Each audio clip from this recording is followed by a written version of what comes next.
there. This is my June experiment, and it is just a couple minutes after 3 p.m. Eastern, and I am looking forward to, is that the right word?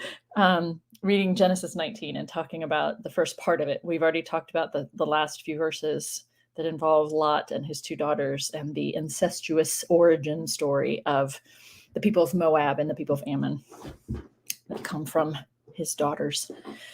So we're going to talk about this infamous, highly misunderstood, or often misunderstood, I should say, passage in Genesis chapter 19 that talks about Sodom. And I feel like I need to raise my,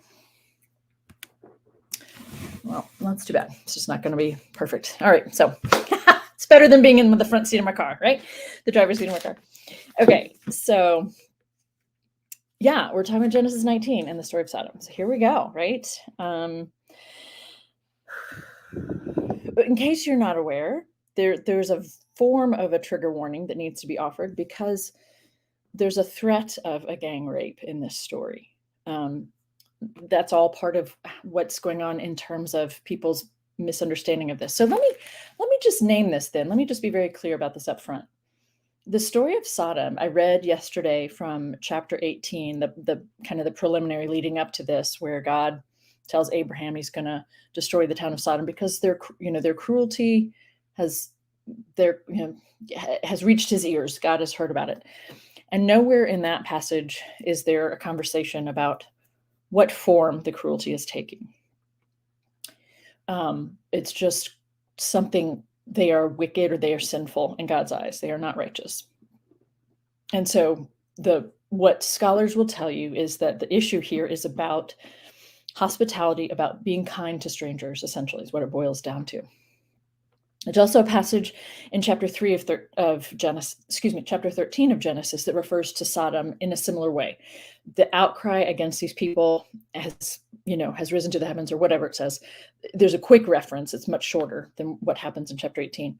But again, even there, what's discussed is not some form of sexual misappropriation, right? They're cruel, okay? I feel like most of the people who are going to be watching this video are tracking with me and don't need to hear what I have to say. But I want to be really but I'm going to, just in case there are people watching this who don't agree with me or who don't see it the way I do. What I'm about to read is a story about the cruelty of the people of Sodom.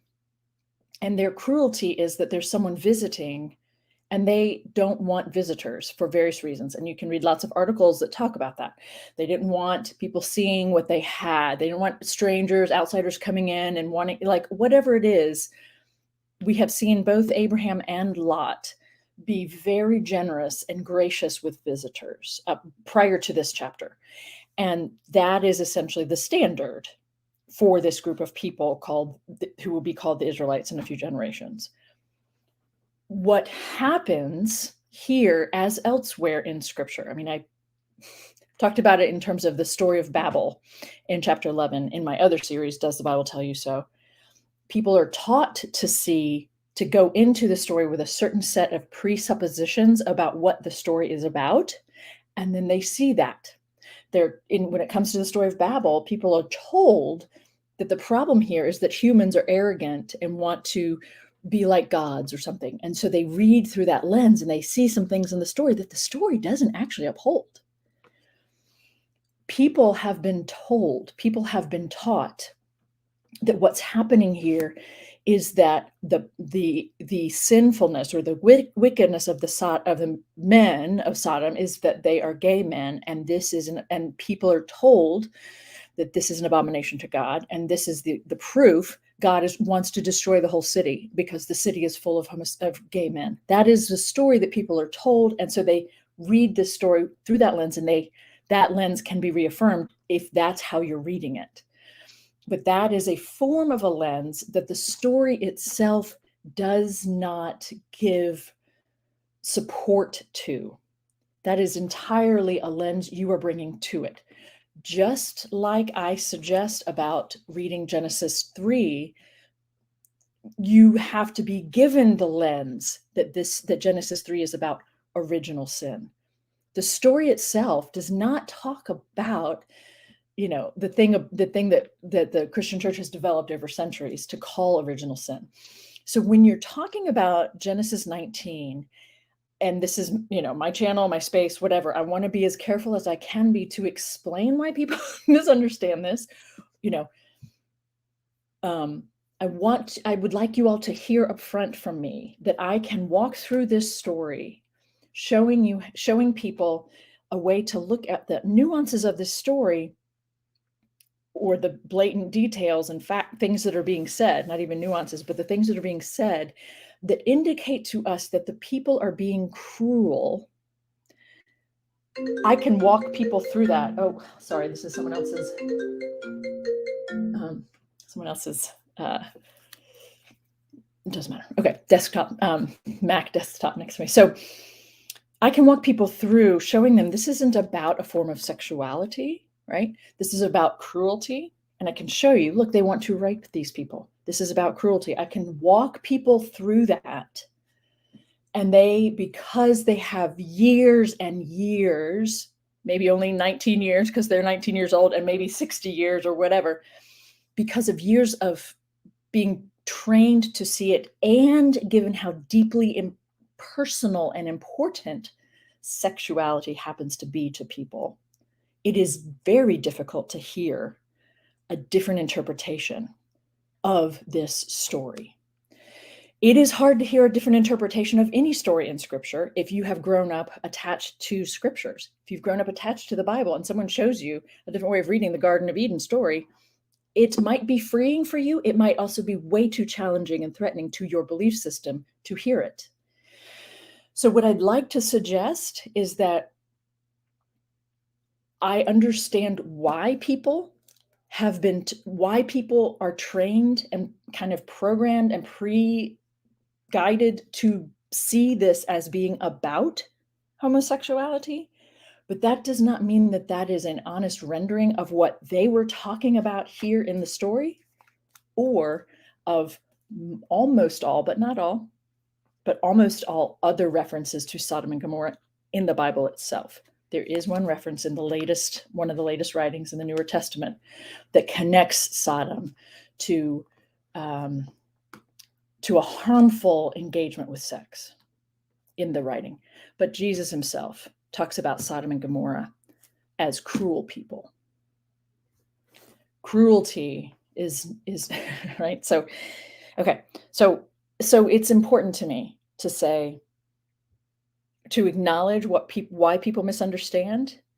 And I ask people who are students of mine, when people are in my class, my Intro to the Hebrew Bible courses online, I ask them to look for points in the story that help you to see this isn't about God judging men who are gay. That is not what the story is about. The story is about God disliking cruelty. And part of the problem here in our current conversations, and in the United States context, I hear it in political context as well as in religious context, that people mesh. They talk about homosexuality as if homosexuality is in itself a bad thing. Therefore, of course, that is the cruelty. Okay, that's what happens in some of the conversations. And where that comes from is just a lack of understanding of human sexuality. And so it becomes a cycle that feeds itself. People's fear about something different fueled a misreading of the story to begin with, and we could just whatever. And so it becomes a cycle that perpetuates itself. Okay, I'm going to just let that go, and I'm let that stand. Now we're going to read the passage that has to do with this. So I would encourage you, if you haven't done this before, you may have already. Again, I feel like the people who are watching this there's probably going to be nothing new for you here. But anyway, if you haven't done this before, I would encourage you to listen for parts of the story that highlight, and I'll circle back to it at the end, but listen for yourself. Parts of the story that highlight that what's about to go down, everybody knows, is a form of violence and harm and abuse. It is not about what sexual orientation these people, the men of the town, are. Okay, Genesis 19. The two angels, perhaps the same ones who've been involved in these other earlier stories, who knows, came to Sodom in the evening, and Lot was sitting in the gateway of Sodom. When Lot saw them, he rose to meet them and bowed down with his face to the ground. He said, "Please, my lords, turn aside to your servant's house," meaning his own, "and spend the night and wash your feet. Then you can rise early and go on your way." I'd encourage you to think about why he might be saying that to male visitors, right? Men coming to town, visitors. Again, these are angels who, right, look like men. They said, no, we're good. We'll spend the night in the square. And I like to throw in there, we got our own tent. We're good, But he urged them strongly. So they turned aside to him and entered his house. And he made them a feast and baked unleavened bread, and they ate.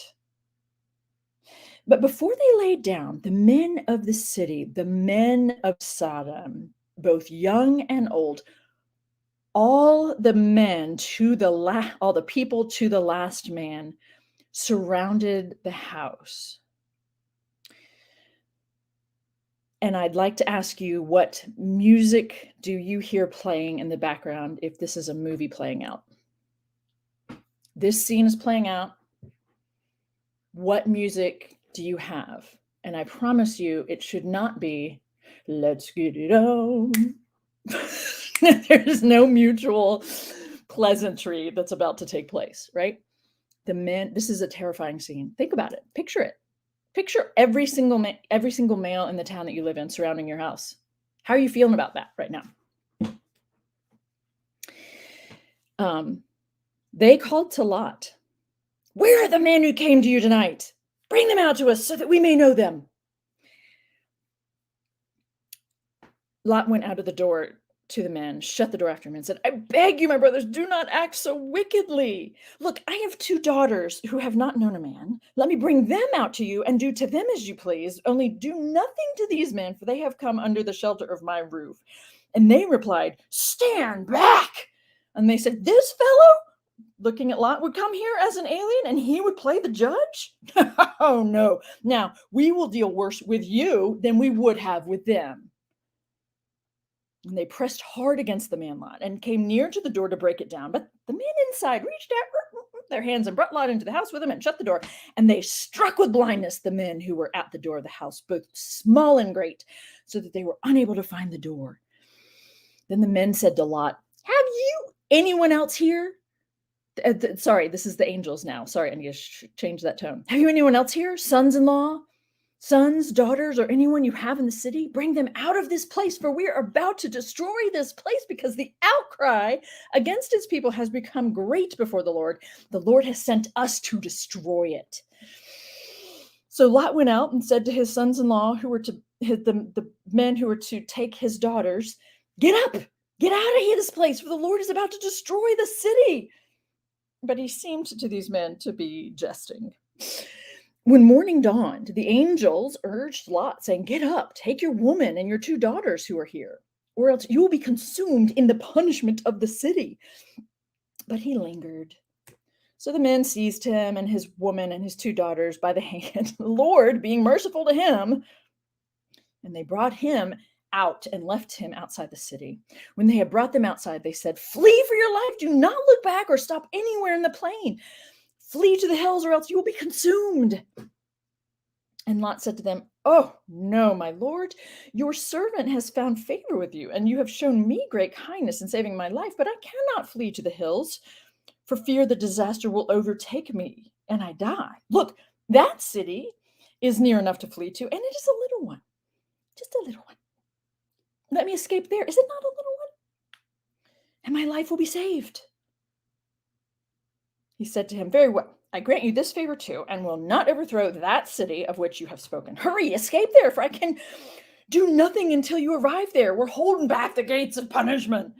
Therefore, the city was called Zoar, and the city he ran to. The sun had risen on the earth when Lot came to Zoar. Then the Lord rained on Sodom and Gomorrah sulfur and fire from the Lord out of heaven. And he overthrew those cities and all the plain and all the inhabitants of the cities and what grew on the ground. But like Lot's woman behind him looked back, and she became a pillar of salt. There are many things to discuss here. Okay, let's back up. Please, my lords, turn aside, because I'm afraid of what's going to happen to you if you don't, and you stay out here in the square of the town. Something's going to happen to you tonight because you're visitors, and this town isn't friendly to visitors. If you want to, I think it's appropriate to think of any town. Just choose your town, your decade, and your location. Right? There's a city where it's not safe to be a certain type of person after dark. Take your pick. Okay? The people in this town hurt people like you, whatever that is. And in this case, it's a visitor, it's an outsider. Okay? And Lot's like, oh no, I'm going to protect you from the cruel people in this town. That's the first part of pointing out that this is about cruelty, right? And they're like, we're fine. We're good here in this square. He's like, he urged them strongly. No, I know what I'm talking about. Second part, right? And then we get this, they come, they surround the house, and he's like, look, you can have these two women of mine who haven't been touched by men. And they say, this fellow has come here as an alien, and now he's going to judge us for the way we behave. He's an outsider himself and somehow has managed to get by, but he's going to judge us. Oh, hell no. No, we'll treat you worse than we were planning on treating those two visitors. It's clear in the story itself that this is about cruelty, being inhospitable. The greatest irony, of course, is that the story has then been taken up and used to be inhospitable to people, right? Okay. There's a part in here that we need to discuss, and that is the line in verse 5 where it says, where are the men who came to you tonight? Bring them out to us so that we may know them. And I'm pretty sure most people hearing this or reading this know at this point that knowing a person is a euphemism for having sex with, right?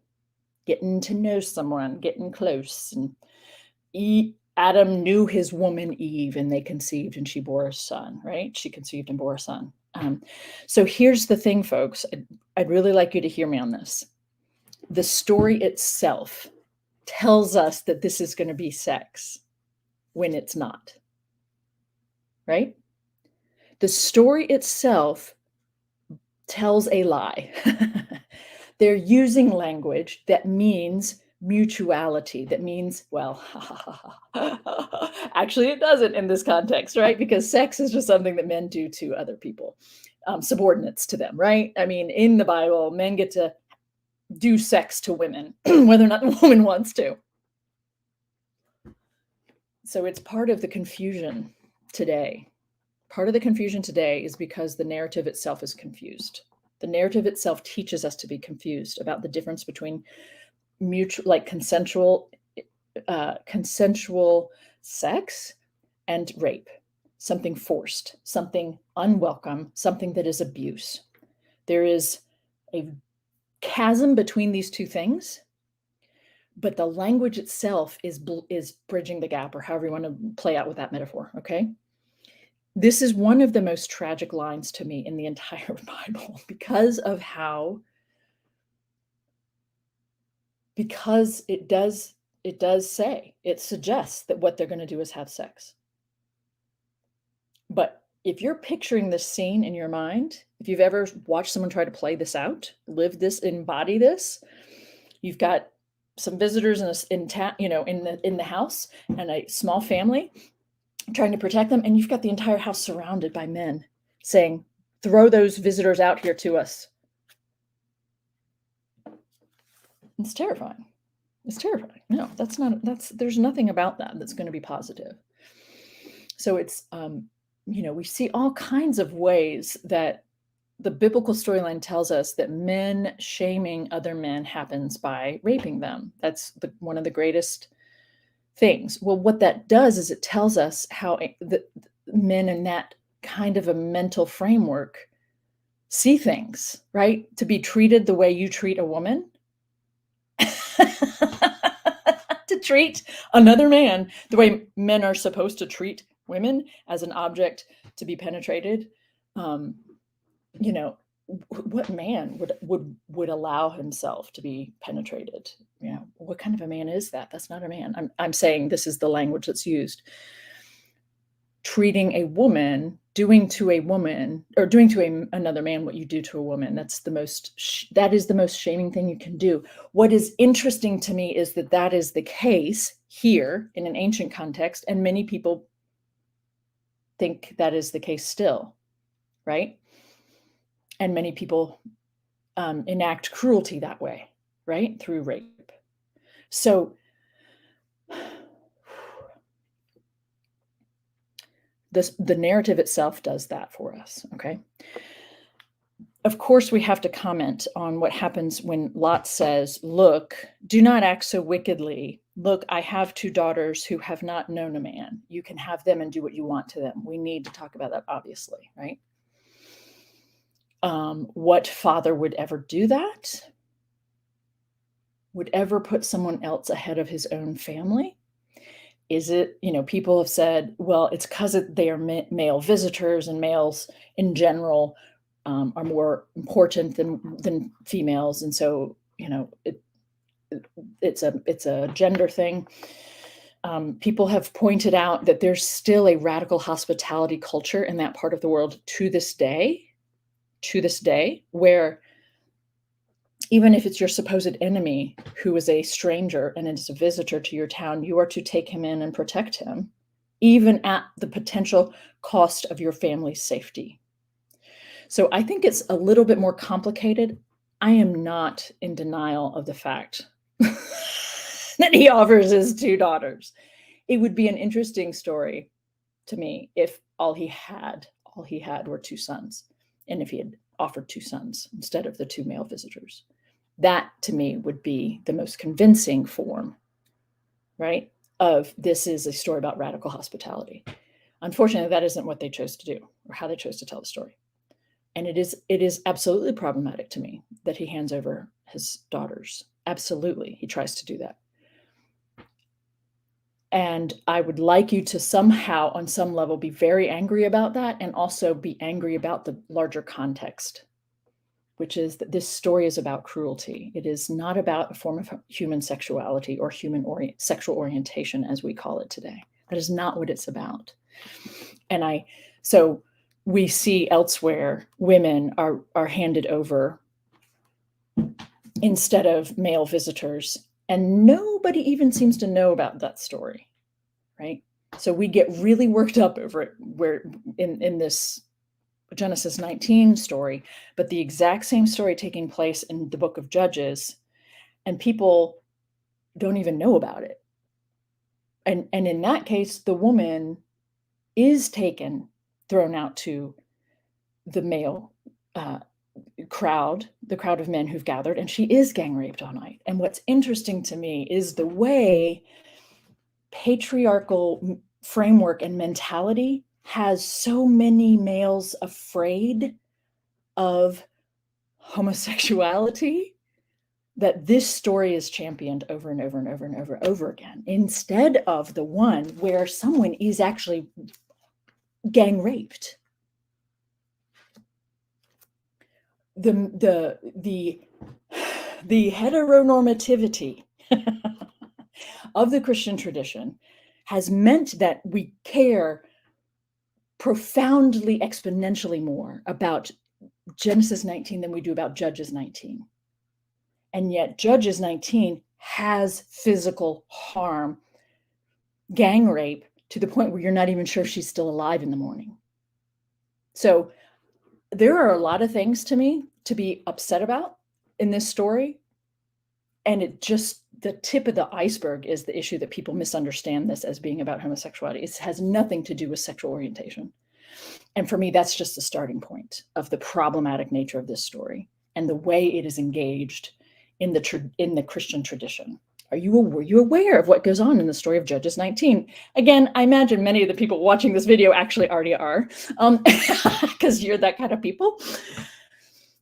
But if you haven't read Judges 19, right, it's meant to be a parallel to, it's meant to sound just like this story. And yet it plays out very differently. And that's the point of the story, is that it plays out differently. That's the whole point of that exchange at that point in time in the narrative of the Israelite people. And it's for a different purpose and all that stuff.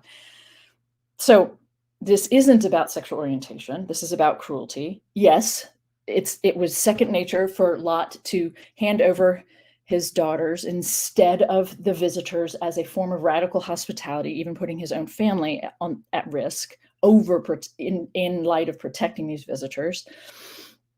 It's awful, in my opinion, and the way I see things. But the cruelty of surrounding the house and wanting to gang rape visitors ought not be swept under the carpet, right? Let's be very, very clear that that is cruelty, and that is a form of threatened rape, not something consensual.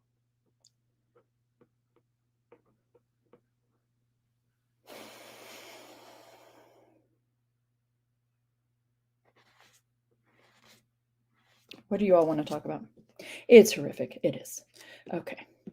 Let's see. I love the way these stories are explained. Thank you, Idiosyncrasy. Yeah, I was a little late getting started. What else do we need to discuss? This short stage was saying that kidnap lot. There is that. We're just trying to reach you about your cars.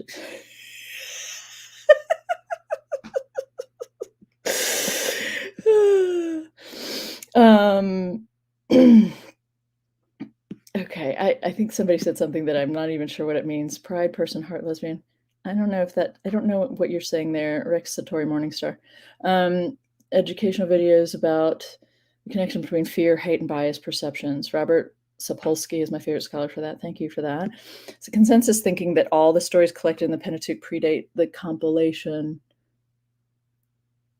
Were they given a different spin at the time than they had originally? Well, they have to predate being compiled. I'm not trying to be snarky on that. They have to predate being compiled, but the Pentateuch, so the 5.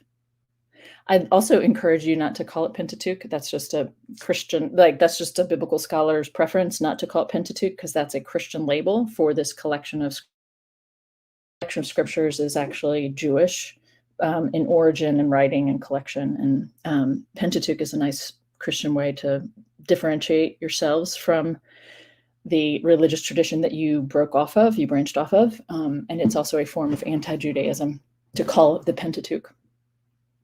Because it's a Christian label. Just something to think about. I don't mean any sort of shame on that, just a FYI, something to think about. But we do think that the 5 books were compiled not just all at once, if that's part of what you're asking. Would people at the time have listened to a female-centric story? No more than they would when it came to Mary and the stories around Jesus. And those folks had to get Mary Magdalene out of the story in order to be able to pass it along, right? I mean, if we can trust any sort of historicity in the narratives around Jesus, and that's at least 800 years after the compilation of these stories, if not longer, from when they would have been initially being told. No, I mean, there's no reason to think that. Gosh, I mean, I get really nervous making sort of blanket statements, but female-centric stories. Well, we do. We have the story of Deborah, and we have the stories of Esther and Ruth, that are technically female-centered, even though there's still probably, we've kind of talked about some of this already. The book of Esther, she's courageous, she's brave, she's doing some things that a young woman, might not be real excited about doing. She's also, there's another read of that, which is that she's a bit of a puppet, and her cousin Mordecai is the puppet master. She has to still use her sexuality to sway the mind of the king. So that's kind of one of those, which came first, she's in a patriarchal system, so she has to work with what she's got. But she ends up the only thing that, so there's all these complicated elements in my response to that question. It's about cruelty. Someone I think is trying to challenge my suggestion. So let's read that. It's about cruelty? Question. But the OT God demonstrates extreme cruelty elsewhere. That is true. Dan McClellan talks about the non-univocality of the Bible, so perhaps that explains it. Um, well, okay, so I want to make sure I'm understanding you, Patty. Yeah, well, the Hebrew Bible God, I prefer to call it, but yes, I know what you mean when you say OT God. Definitely, it demonstrates extreme cruelty even to his own people, right? He slaps around his own people. He allows other countries to come and smite them and conquer them in war and rule over them for ages upon ages, and then he sends a judge to deliver them, and then they cry out, and it goes through the cycle over and over again. That's a part of the biblical storyline. Um, Dan McClellan, who is a colleague friend, talks about the non-univocality of the Bible. Sure, right? There is more than one description of who God is. There's more than one description of, or more than one take on all these kinds of things. My point is that what the story itself is telling us is that the people of these towns are being cruel, and that is displeasing to God according to the narrative, regardless of whether God is also living up to the same standard. It doesn't matter. The point that I think that the narrator or storytellers are trying to make here is that the people of Israel, the descendants of Abraham, will be kind to outsiders. They will be kind to strangers. And I think, that's usually where I leave the conversation in a classroom, because you can only go so deep into the why that makes sense in light of the development of the people who become the Israelite people. But if you look at the development of the people, they were, their ancestors came from various parts of the Mediterranean world, or what we refer to as the ancient Near East. Some people refer to as the Western Asian part of the continent, part of the continent. North African, Western Asia.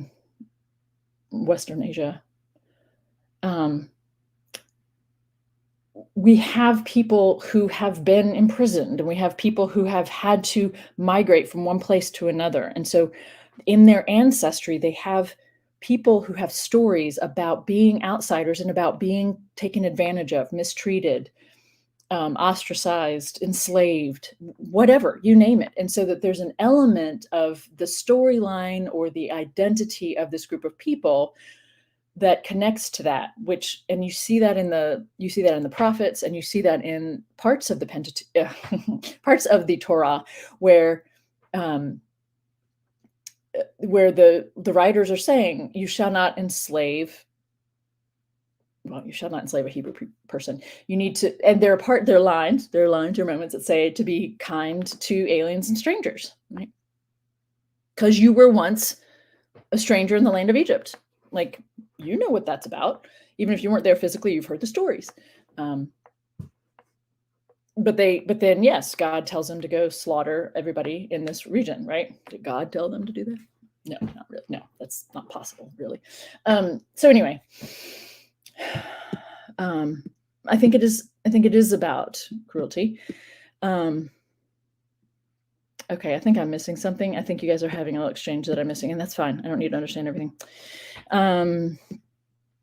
Do people know what the fire and brimstone was? I have one of my colleagues from North Carolina, when I was in Greensboro, pointed out to me that there was a discovery on the archaeological strata dating back to somewhere around this point in time. I have not seen the article, and I don't have a whole lot to back this claim up, but it makes sense to me. And that is that there was a meteor that hit, right? Came out of the sky on fire, destroyed a whole bunch of stuff when it landed, as large meteors will do if they're large enough, right? So somebody has suggested that this is a story trying to wrestle with that. Why would the gods destroy an entire city? What's going on that's so bad that they had to be destroyed? Every single one of them, right? That's one way to handle it, I have one other thing to say about this story that I can think of right now. So let me go ahead and go over there and say it. And then I may wrap it up if there's nothing else to respond to. when the angels say to the people, so in verse 12, then the men said to Lot, have you anyone else here? The men who are going to take your daughters, sons, daughters, or anyone you have in the city, bring them out of this place, for we're about to destroy this place, because the outcry against its people who have been so cruel has become great before the Lord, and the Lord has sent us to destroy it. Oh, sorry. And it's the next morning when they say, flee for your life. Do not look back or stop anywhere in the plain. Flee to the hills, or else you will be consumed. And here's the thing, folks. Have you heard anything about Lot's woman who turns around and looks and is turned into a pillar of salt? How were you taught to understand that? They were told in verse 17, flee for your life. Do not look back or stop anywhere in the plain. Flee to the hills, or else you'll be consumed. And then we get this one verse 26. But Lot's woman behind him looked back, and she became a pillar of salt. How have you heard that explained? How have you been told to read that? Have you been told that that is a form of, because she didn't obey, that's why God turned her into a pillar of salt? Did you read that as she was how were you taught to read that engagement? I did a season of a podcast called Bible and Modern Literature. You can still access that, I think, at least for now, maybe not much longer, on iTunes, Bible and Modern Literature. And one of the episodes we did was engaging this story, this part about Lot's woman, and a poem called Lot's Wife. And it's written by a Native American person. And what I loved about that poem is how it helped me to see that passage.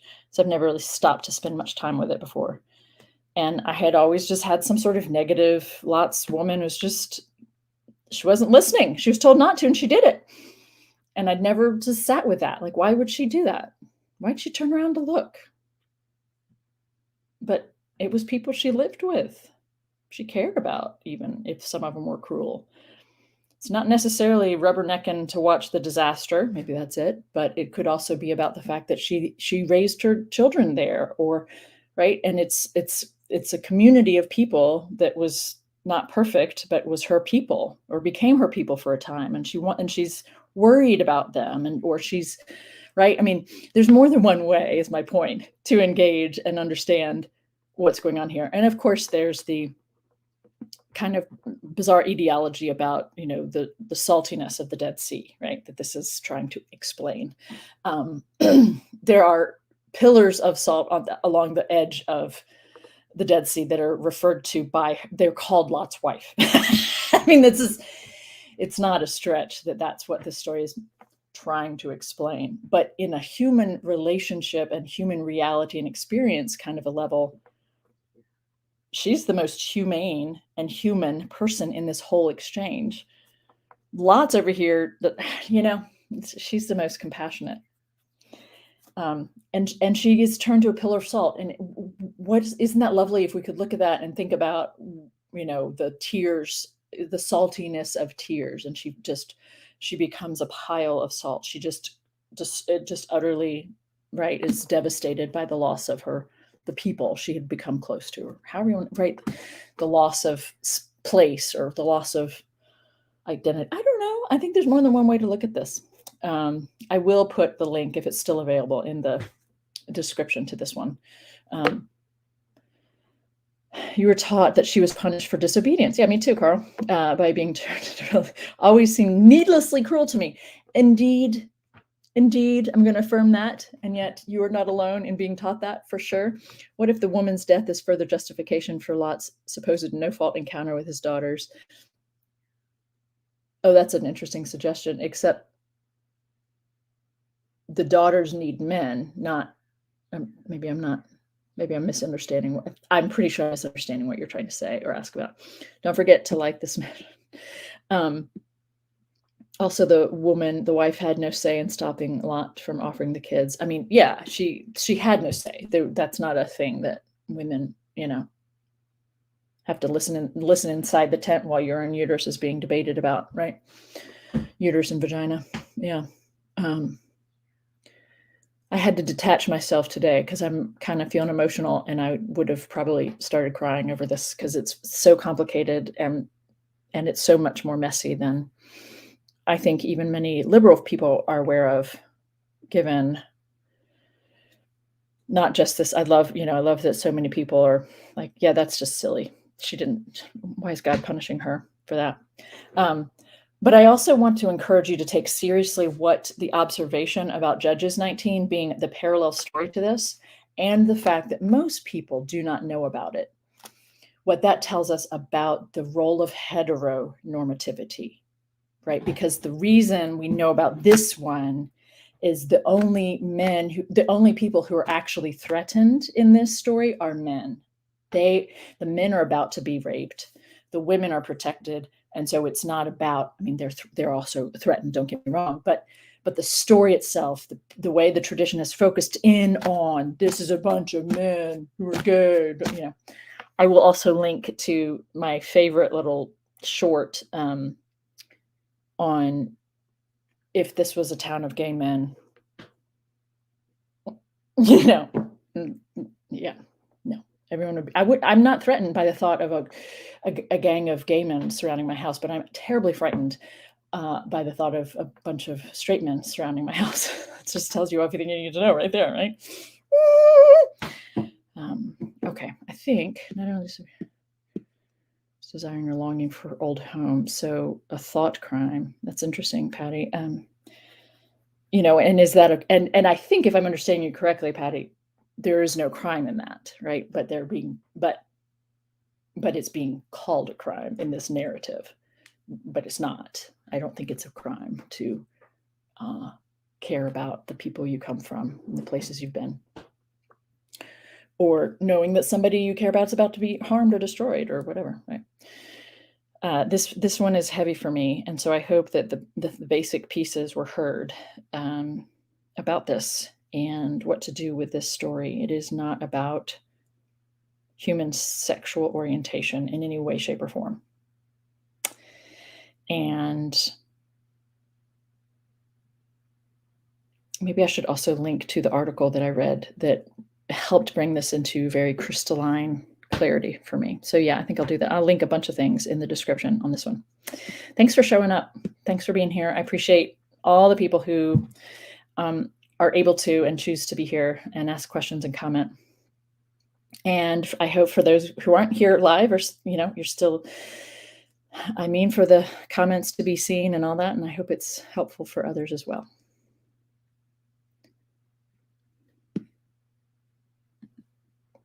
See you tomorrow.